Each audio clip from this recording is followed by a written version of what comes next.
Letter 8. Man is without any doubt the most interesting fool there is, also the most eccentric. He hasn't a single written law, in his Bible or out of it, which has any but just one purpose and intention: to limit or defeat the law of God. He can seldom take a plain fact and get any but a wrong meaning out of it. He cannot help this. It is the way the confusion he calls his mind is constructed. Consider the things he concedes and the curious conclusions he draws from them. For instance, he concedes that God made man, made him without man's desire of privity. This seems to plainly and indisputably make God and God alone responsible for man's acts, but man denies this. He concedes that God has made the angels perfect, without blemish, and immune from pain and death, and that he could have been similarly kind to man had he wanted, but denies that he was under any moral obligation to do it. He concedes that man has no moral right to visit the child of his begetting without wanton cruelties, painful diseases, and death, but refuses to limit God's privileges in this sort with the children of his begetting. The Bible and man's statutes forbid murder, adultery, fornication, lying, treachery, robbery, oppression, and other crimes, but contend that God is free of these laws and has a right to break them when he will. He concedes that God gives to each man his temperament, his disposition at birth. He concedes that man cannot by any process change this temperament, but must remain always under its dominion. Yet if it be full of dreadful passions in one man's case and barren of them in another man's, it is right and rational to punish the one for his crimes and reward the other for abstaining from crime. There. Let us consider these curiosities. Temperament. Disposition. Take two extremes of temperament, the goat and the tortoise. Neither of these creatures makes its own temperament, but is born with it, like man, and he can no more change it than man can. Temperament is the law of God written in the heart of every animal by God's own hand, and must be obeyed, and will be obeyed in spite of all restricting or forbidding statutes. Let them emanate whence they may. Very well.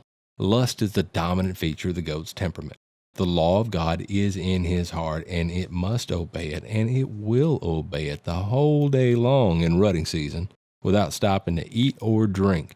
If the Bible said to the goat, "Thou shalt not fornicate, thou shalt not commit adultery," even man, sap-headed man, would recognize the foolishness of the prohibition and would grant that the goat ought not to be punished for obeying the law of his Maker. Yet he thinks it right and just that man should be put under the prohibition. All men, all alike. On its face, this is stupid, for by temperament, which is the real law of God, many men are goats and can't help committing adultery when they get the chance, whereas there are numbers of men who by temperament can keep their purity and let an opportunity go by if the woman lacks in attractiveness. But the Bible doesn't allow adultery at all, whether a person can help it or not. It allows no distinction between the goat and the tortoise, the excitable goat, the emotional goat, that has to have some adultery every day or fade and die, and the tortoise, that cold, calm Puritan that takes a treat only once in 2 years and goes to sleep in the middle of it and doesn't wake for 60 days. No lady goat is safe from criminal assault even on the Sabbath day, when there's a gentleman goat within 3 miles to leeward over and nothing in the way but a fence of 14 feet high, whereas neither the gentleman tortoise nor the lady tortoise is ever hungry enough for solemn joys of fornication to be willing to break the Sabbath to get 'em. Now, according to man's curious reasoning, the goat has earned punishment, and the tortoise praise. Thou shalt not commit adultery. It is a command which makes no distinction between the following persons. They are all required to obey it: children at birth, children in the cradle, school children, youths, maidens, fresh adults, older ones, men of 40, of 50, of 60, of 70, of 80, of 90, of 100. The command does not distribute its burden equally, and cannot. It is not hard upon 3 sets of children, this disobeying of adultery. It's not hard to avoid that. It is harder still upon the next 3 sets. That would be youths and maidens, fresh adults, and older ones. It is blessedly softened to the next 3 sets. It has now done all the damage it can, and might as well be put out of commission. Yet with comical imbecility it is continued, and the 4 remaining estates are put under a crushing ban. Poor old wrecks. They couldn't disobey it if they tried, and think because they holily refrain from adulterating each other, they'll get praise for it. Which is nonsense, for even the Bible knows enough to know that the oldest veteran there could get his lost heyday back for an hour. He had cast that commandment to the winds of ruin the first woman he came across, even though she were an entire stranger. It is, as I have said, every statute in the Bible and in the law books is an attempt to defeat the law of God. And in other words, an unalterable and indestructible law of nature.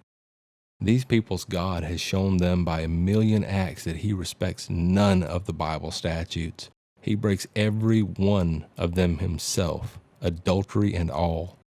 The law of God is quite plainly expressed in man's construction of this. During your entire life, you shall be under inflexible limits and restrictions sexually. During 23 days of every month in absence of pregnancy, from the time a woman is 7 years old till she dies of old age, she is ready for action and competent as a candlestick is to receive the candle. Competent every day, competent every night. She wants that candle, yearns for it, longs for it, hankers for it, as commanded by the law of God in her heart. But man is only briefly competent, and only then in the moderate measure applicable to the word of his sex's case. He is competent from the age of 16, of 17, thenceforward for 35 years. After 50, his performance is of poor quality, the intervals between are wide, and its satisfactions of no great value to either party, whereas his great-grandmother is as good as new. There is nothing the matter with her plant. Her candlestick is as firm as ever, whereas his candle is increasingly softened and weakened by the weather of his age. As years go by, until at last it can no longer stand, it's mournfully laid to rest in the hope of a blessed resurrection, which is never to come. By the woman's make, her plant has to be out of service 3 days of the month, and during part of her pregnancy. These are times of discomfort, often of suffering. For fair and just compensation, she has the high privilege of unlimited adultery all the other days of her life. That is the law of God, as revealed in her make. What becomes of this high privilege? Does she live in free enjoyment of it? No. Nowhere in the whole world. She is robbed of it everywhere. Who does this? Man. Man's statutes, if the Bible is the Word of God. Now there you have a sample of man's reasoning powers, as he calls them. He observes certain facts. For instance, that in all his life he never sees the day that he can satisfy one woman. Also that no woman ever sees the day that she can't overwork and defeat and put out of commission any 10 masculine plants that can be put to bed to her. He puts those strikingly suggestive and luminous facts together, and from them draws this astounding conclusion. The Creator intended the woman to be restricted to one man. So he concretes that singular conclusion into law, for good and all, and he does it without consulting the woman, although she has 1,000 times more at stake in the matter than he does. His procreative competency is limited to the average of 100 exercises per year for 50 years. Hers is good for 3,000 a year for that whole time, and in many years longer as she may live. Thus his life interest in the matter is 5,000 refreshments, while hers is 150,000. Yet instead of fairly and honorably leaving the making of law to the person who has an overwhelming interest in the stake of it, this immeasurable hog who has nothing at stake in the work considering makes it himself. You have heretofore found out by my teachings that man is a fool. You are now aware that woman is a damn fool. Now, if you or any other really intelligent person were arranging the fairness and justices between a man and a woman, you would give the man 1/50th interest in one woman, and the woman a harem. Now, wouldn't you? Necessarily. I give you my word, this creature with the decrepit candle has arranged it exactly the other way. Solomon, who was one of the deity's favorites, had a copulation cabinet composed of 700 wives and 300 concubines. To save his life, he could not have kept 2 of these young creatures satisfactorily refreshed, and even if he had 15 experts to help him. Necessarily, almost the entire 1,000 had to go hungry for years and years on a stretch.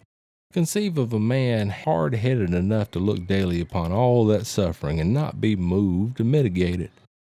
He even wantonly added a sharp pang to that pathetic misery, for he kept within those women's sights always stalwart watchmen whose splendid masculine forms made the poor lassies' mouths water, but who hadn't anything to solace a candlestick with, these gentry being eunuchs.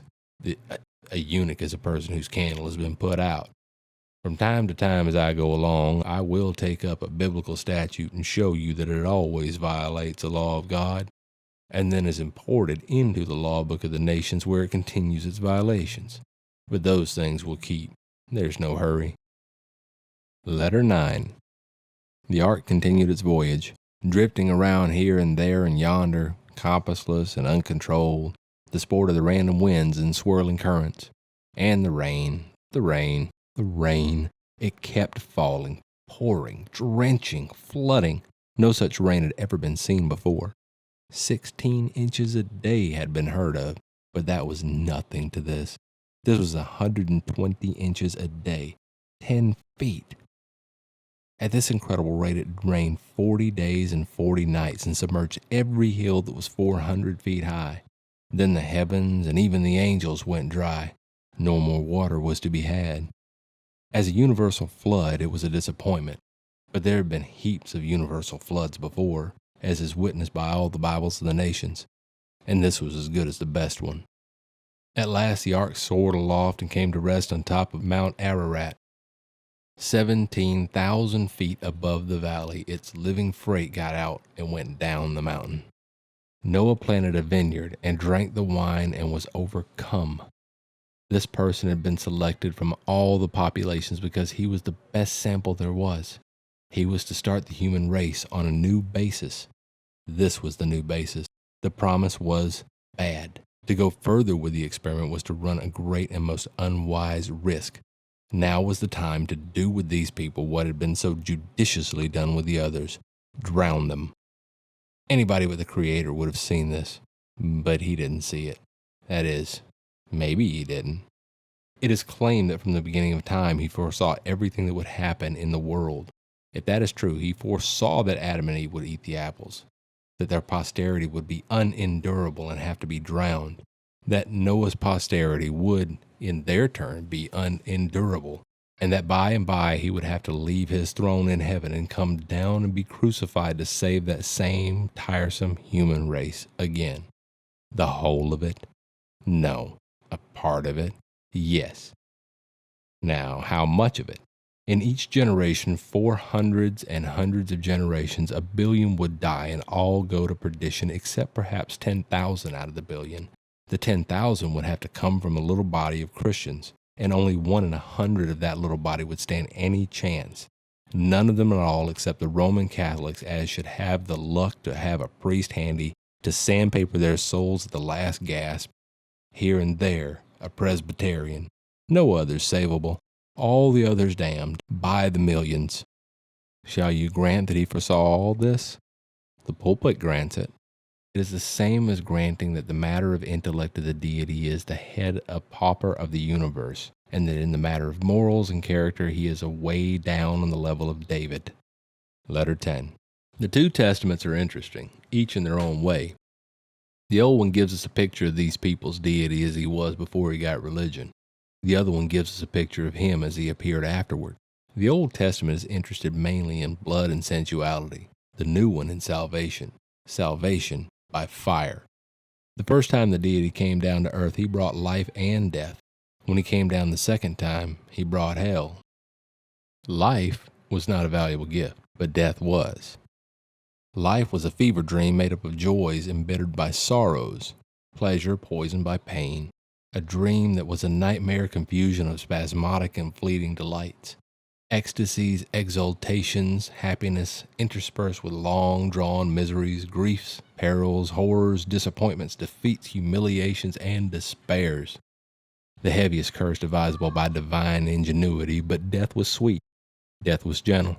Death was kind. Death healed the bruised spirit and the broken heart and gave them rest and forgetfulness. Death was man's best friend. When man could endure life no longer, death came and set him free. In time, the deity perceived that death was a mistake in that it was insufficient.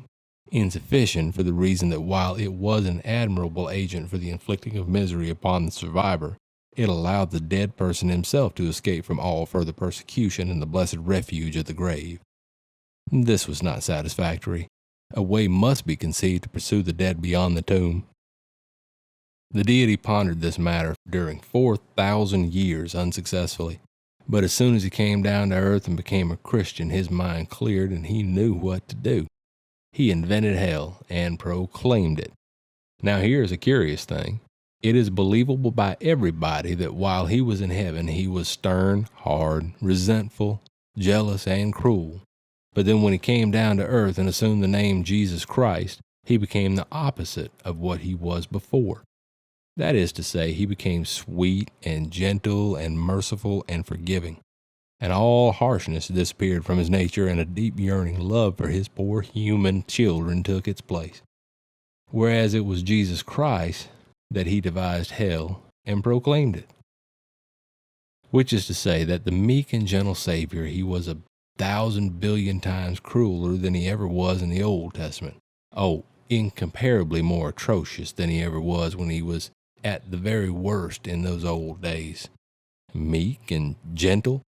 By and by we will examine this popular sarcasm by the light of the hell which he invented. While it is true that the palm for malignity must be granted to Jesus, the inventor of hell, he was hard and ungentle enough for a godlike purpose even before he became a Christian. It was not to appear that he ever stopped to reflect that he was to blame when the man went wrong, inasmuch as the man was merely acting in accordance with the disposition he had afflicted him with. No, he punished the man instead of punishing himself. Moreover, the punishment usually oversized the offense. Often, too, it fell not upon the doer of the misdeed, but upon somebody else, a chief man, the head of a community, for instance.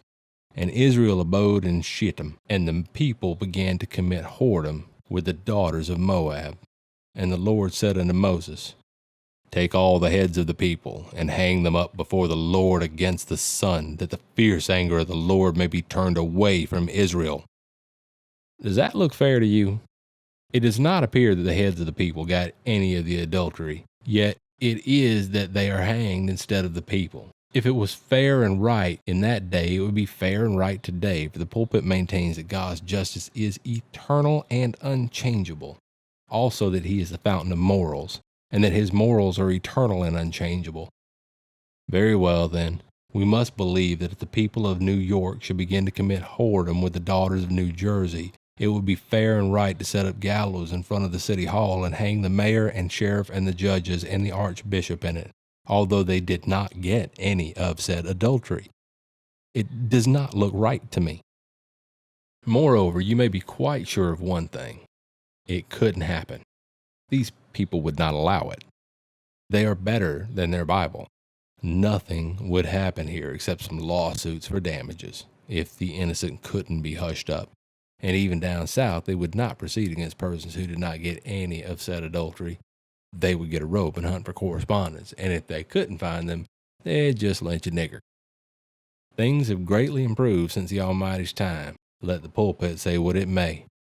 Will you examine the deity's morals and disposition and conduct a little further? And will you remember that in Sunday school the little children are urged to love the Almighty and honor him and praise him and make him their model and try to be as like him as they can? Read. And the Lord spake unto Moses, saying, Avenge the children of Israel of Midianites. Afterward shalt thou be gathered unto thy people. And they warred against the Midianites, and the Lord commanded Moses, and they slew all the males. And they slew the kings of Midian, beside the rest of them that were slain, namely Evi, Rechem, and Zur, and Hur, and Reba. And they slew the kings of Midian, 5 kings of the Midian.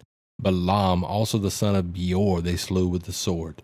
And the children of Israel took all the women of Midian captives. and their little ones, and took the spoil of all their cattle, and all their flocks, and all their goods. And they burnt all their cities wherein they dwelt, and all their goodly castles with fire. And they took all the spoil, all the prey, both of men and beasts. And they bought captives, and prey, and the spoil unto Moses, and Eleazar the priest, and unto the congregation of children of Israel, unto the camp at the plains of Moab, which are by Jordan, near Jericho. And Moses and Eleazar the priest, and all the princes of the congregation, went forth to meet them without the camp. And Moses was wroth with the officers of the host, with the captains over thousands, and captains over hundreds, which came from the battle. And Moses said unto them, Have ye saved all the women alive? Behold, these caused the children of Israel, through the counsel of Balaam, to commit trespass against the Lord in the matter of the Peor. And there was a plague among the congregation of the Lord. Now therefore kill every male among the little ones, and kill every woman that hath known man by lying with him. But all the women children that have not known a man by lying with him, keep alive for yourselves, and do ye abide without the camp 7 days. Whosoever hath killed any person, and whosoever hath touched any slain, purify both yourselves and your captives on the 3rd day and the 7th day, and purify all your raiment, and all that is made of skins, and all work of goat's hair, and all things made of wood. And Eleazar the priest said unto the men of war which went to battle, This is the ordinance of law which the Lord commanded Moses. And the Lord spake unto Moses, saying, Take the sum of the prey that was taken, both of man and the beast, thou and Eleazar the priest, and the chief of fathers of the congregation, and divide the prey in 2 parts, between them that took the war upon them, who went out to battle, and between all the congregation.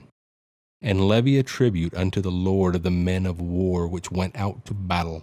And Moses and Eleazar the priest did as the Lord commanded Moses. And the booty, being the rest of the prey which the men of war had caught, was 600,000 and 70,000 and 5,000 sheep, and 60 and 12,000 beeves, and 60 and 1,000 asses, and 30 and 2,000 persons in all, of women that had not known men by lying with him.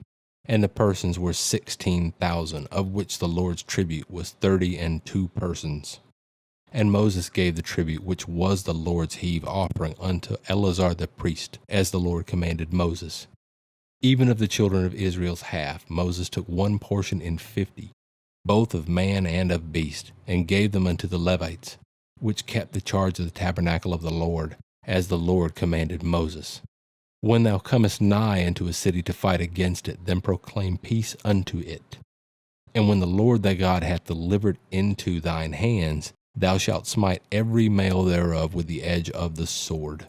But the women and the little ones and the cattle and all that is in the city, even all the spoil thereof, shalt thou take unto thyself. And thou shalt eat the spoil of thine enemies, which the Lord thy God hath given thee. Thus shalt thou do unto all the cities, which are very far off from thee, which are not of the cities of these nations, but the cities of these people, which the Lord thy God doth give thee for an inheritance. Thou shalt save alive nothing that breatheth. The biblical law says, Thou shalt not kill.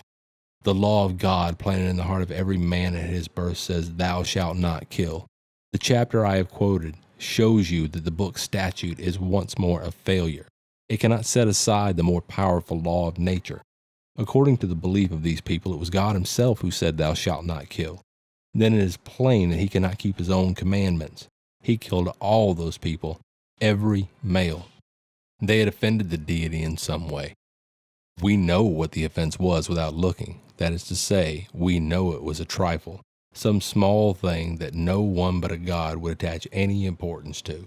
It is more likely that a Midianite had been duplicating the conduct of one Onan, who was commanded to go into his brother's wife, which he did, but instead of finishing, he spilled it on the ground.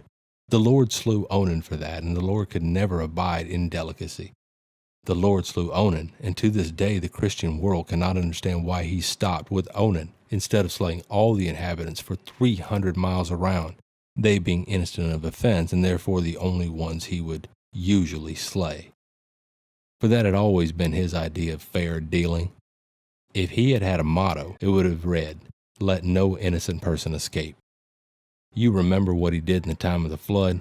There were multitudes and multitudes of tiny little children, and he knew they had never done him any harm, but their relations had, and that was enough for him. He saw the waters rise toward their screaming lips. He saw the wild terror in their eyes. He saw that agony of appeal in the mothers' faces, which would have touched any heart but his. But he was after the guiltless particularly.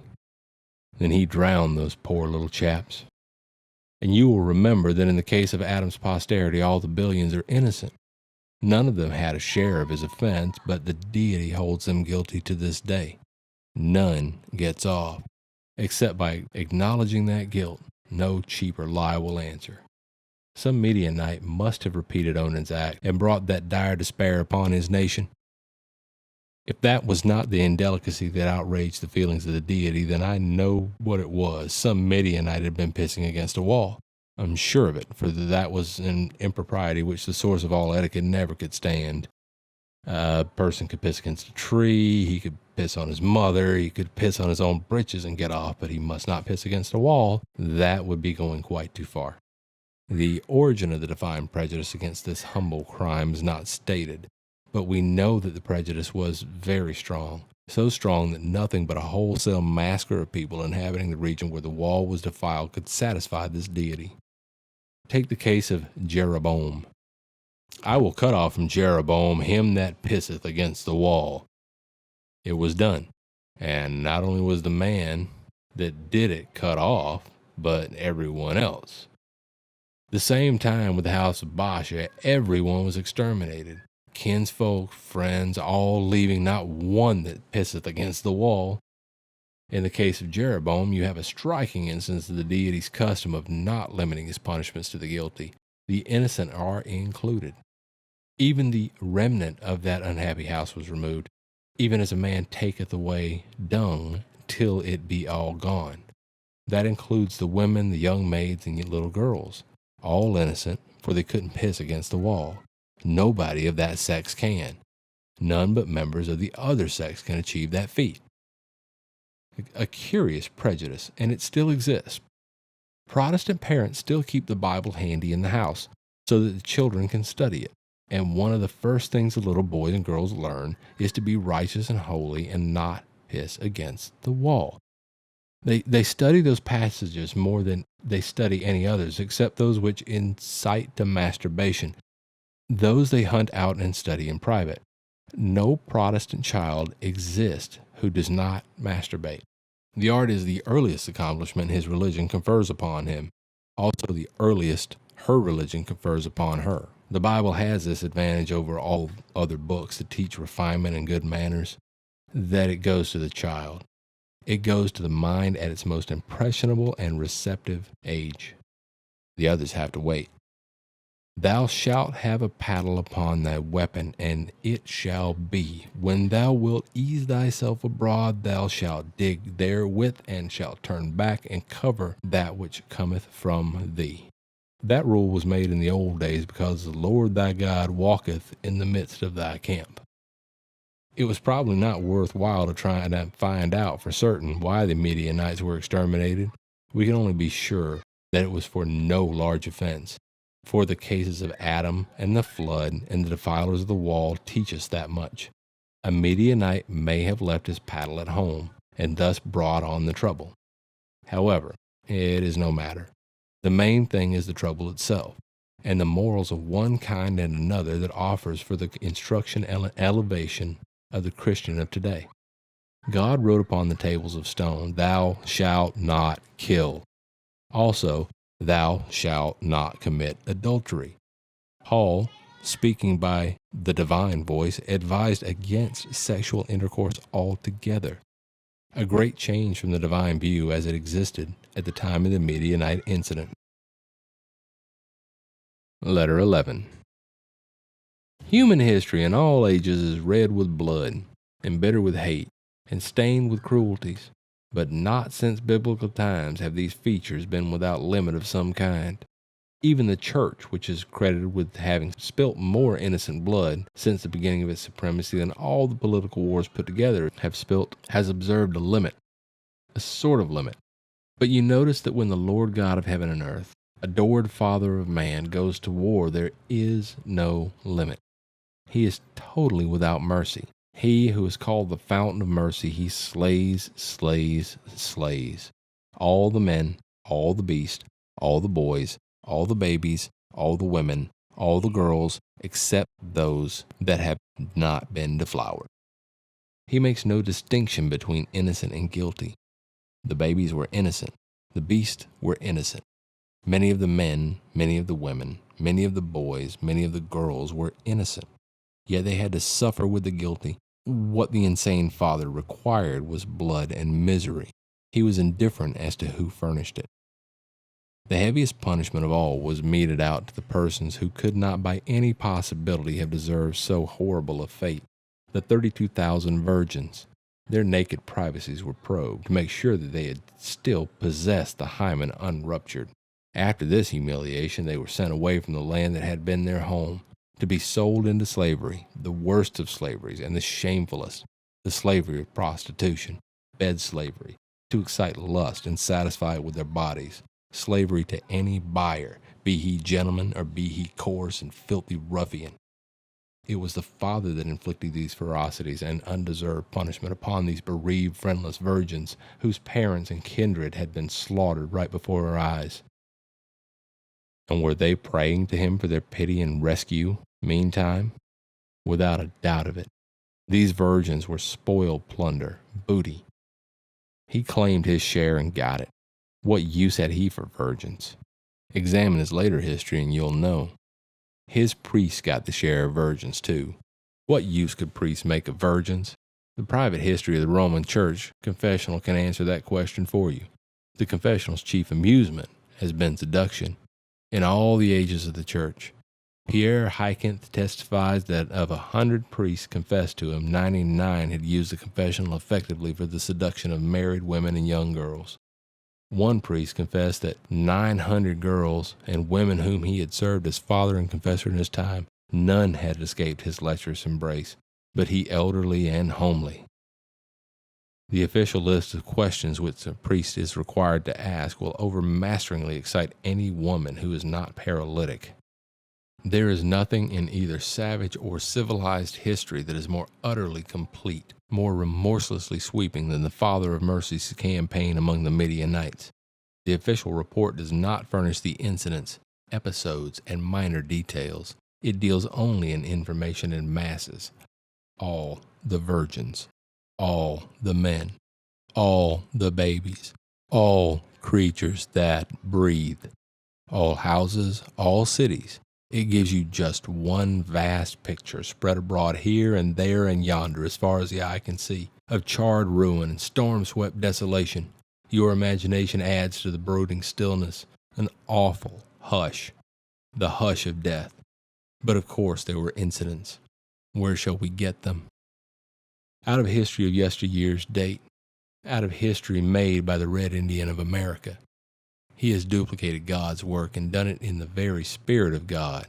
In 1862, the Indians in Minnesota, having been deeply wronged and treacherously treated by the government of the United States, rose against the whites and massacred them. Massacred all they could lay their hands on, sparing neither age nor sex. Consider this incident. 12 Indians broke into a farmhouse at daybreak and captured the family. It consisted of a farmer and his wife and 4 daughters. The youngest age 14, the eldest 18. They crucified the parents. That is to say, they stood them stark naked against the wall of the living room and nailed their hands to the wall.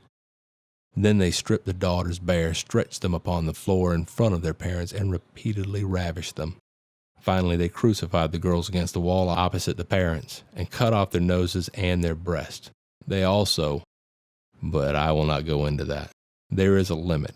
There are indignities so atrocious that the pen cannot write them. One member of that poor crucified family, the father, was still alive when help came 2 days later. Now you have one incident of the Minnesota massacre. I could give you 50. They would cover all different kinds of cruelty the brutal human talent has ever invented. And now you know, by these sure indications, what happened under the personal direction of the Father of Mercies in his Midianite campaign. The Minnesota campaign was merely a duplicate of the Midianite raid. Nothing happened in the one that didn't happen in the other. No, that is not strictly true. The Indian was more merciful than was the Father of Mercies. He sold no virgins into slavery to minister to the lust of murderers and their kindred while their sad lives might last. He raped them, then charitably made their subsequent sufferings brief, ending them with the precious gift of death. He burned some of those houses, but not all of them. He carried out innocent dumb brutes, but he took the lives of none.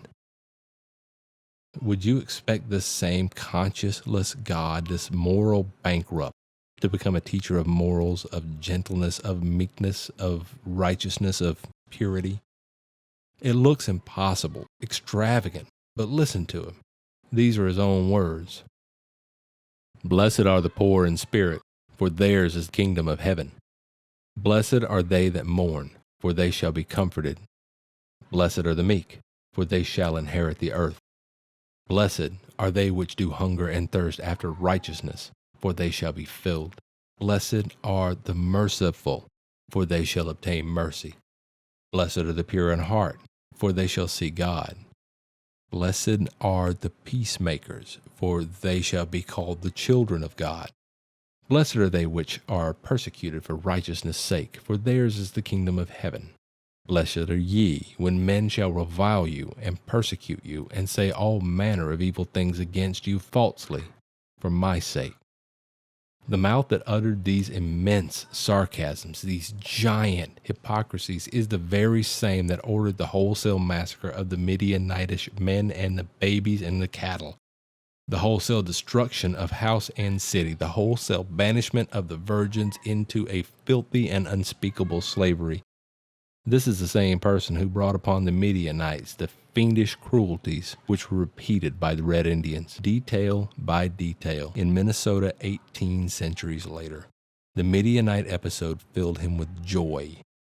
So did the Minnesota one, or he would have prevented it.